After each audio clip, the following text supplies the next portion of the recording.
good opportunity to work with Oikos, a great company. I developed a palette of 33 colors, which are not a pre-existing set of colors that you can find in some code. They're unique colors to what I believe is beautiful for me. And this particular red is also, let's call it the Libeskind red. The structure is really, it's a linear structure produced from panels. It has, kilometers and kilometers of metal, facing in order to structure it. It's a challenging installation to build because it's not a volume, nor is it a wall, nor is it just a sculpture.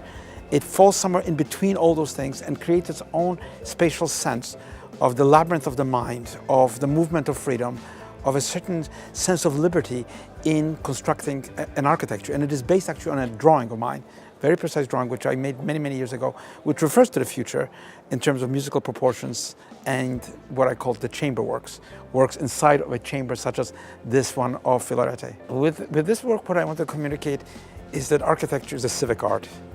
It's an art on all dimensions. It's an art really of ideas, of intellectual ideas. It's also a poetic art, which opens the wonderment about things that we take for granted, about the city, about structure, about space, about construction itself. So it is an open to interpretation. It's not meant to be a linear sort of device, although it uses the line specifically for that purpose. Well, the installation is called Future Flowers. First of all, it's in the courtyard of one of my favorite buildings in the world, Filarete's courtyard of the Farmacia.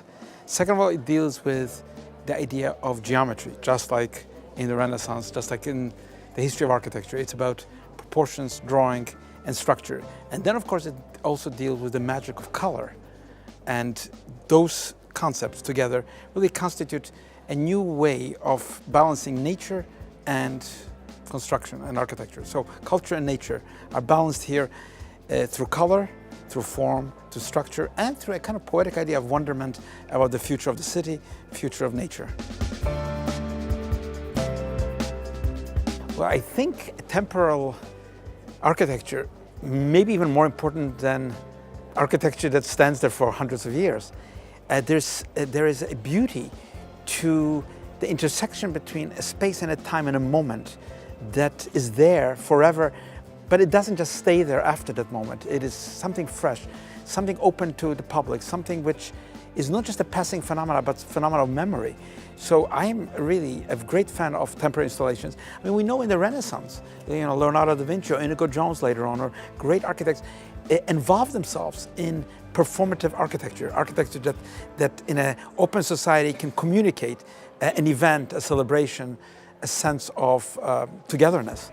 And so that's why I am always so appreciative of what Interni does, what this installation in the Statale really is, because it gives a chance to create a moment of experiment, of time, but also a moment that may be more important than many built buildings.